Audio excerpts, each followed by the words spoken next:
so happy we alive. Teaching is very exciting, and one of the things that you want to do when you teach is be honest with your students. And so when I start out teaching elementary beginning physics, I tell my students that they're not really taking a physics course. I mean, what they're really studying is the history of physics. And the difficulty there is that physics is on the frontier.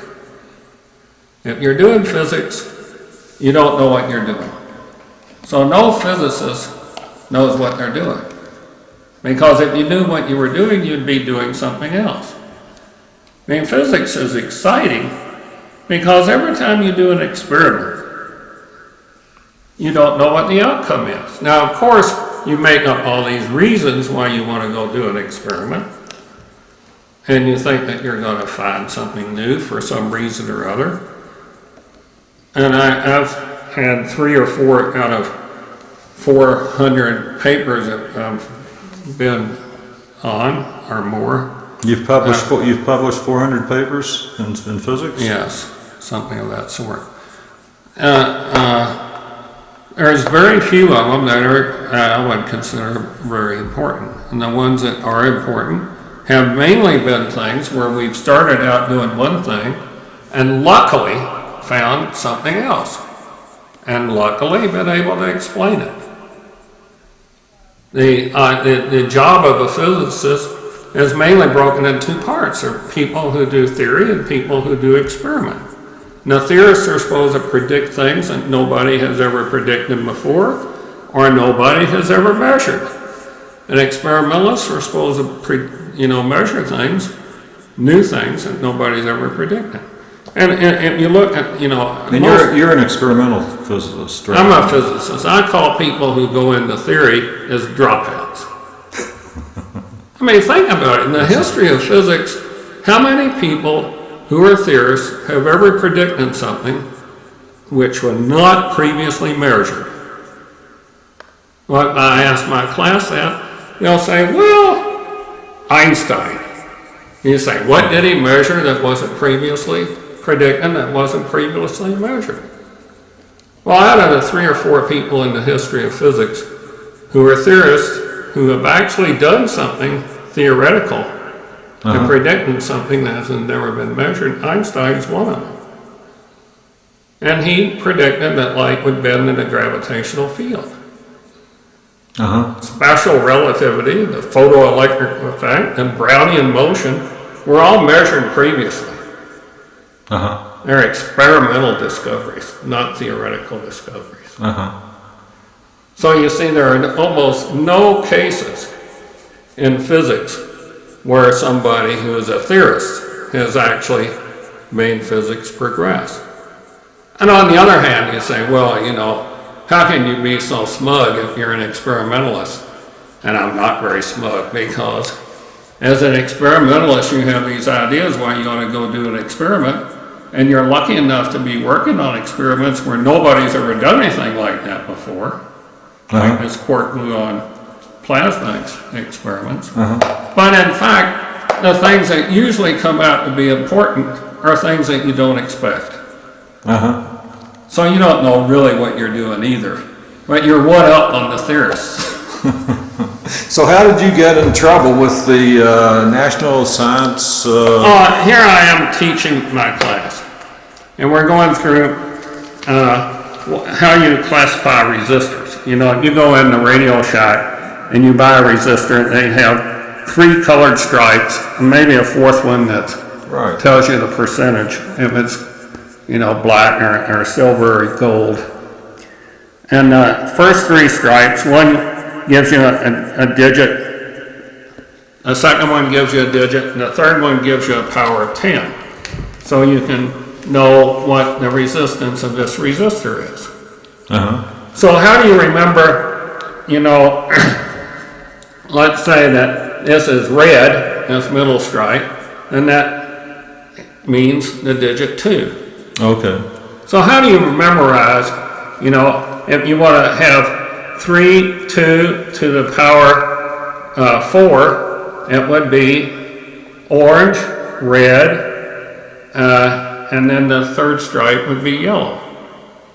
Okay. So there's a mnemonic to remember that. And when I was in school, then I took an electronics course in the physics department, and it was right after the Second World War, and there weren't any textbooks.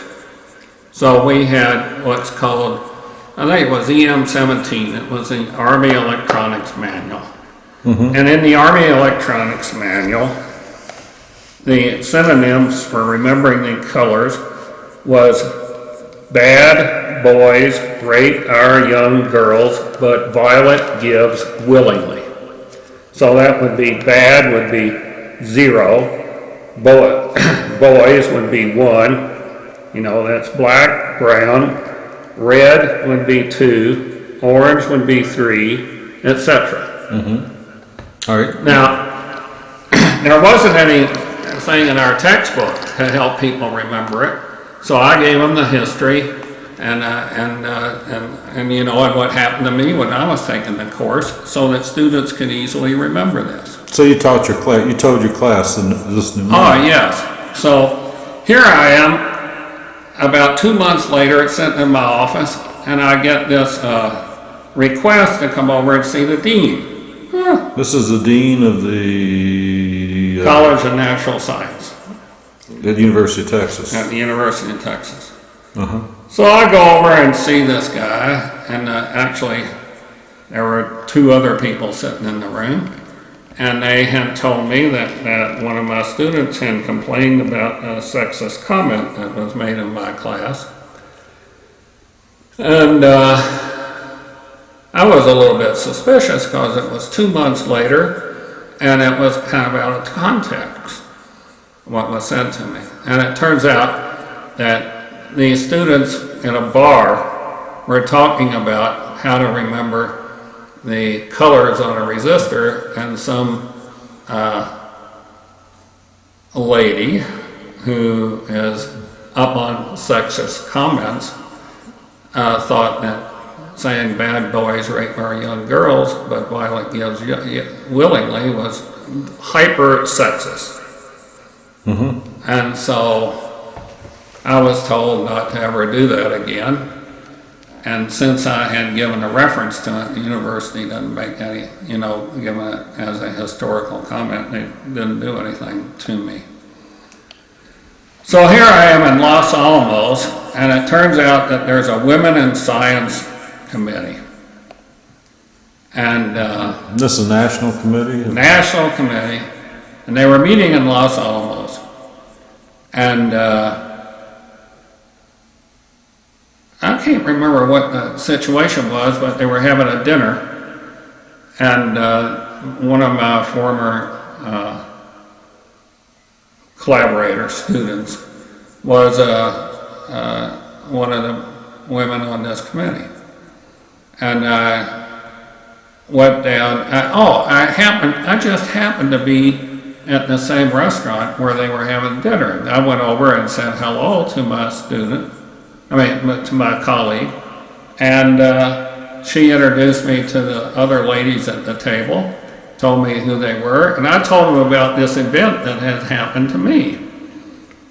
And the lady who's the chairman of the committee said, well, we should write a letter to the University of Texas and straighten them out. And I thought, gee, many creepers, you know, let this blow over. I don't want to have anything to do with any of this crap. And she said, well, if you want to have them straightened out, just let me know. And I thought, oh, what would you say to them? I said, well, the way the Army taught it wasn't bad boys rape our young girls, but Violet gives willingly. I said, well, I think that's what it said in our Army manual. Yeah. She said, oh no, that isn't right. They changed it after the war.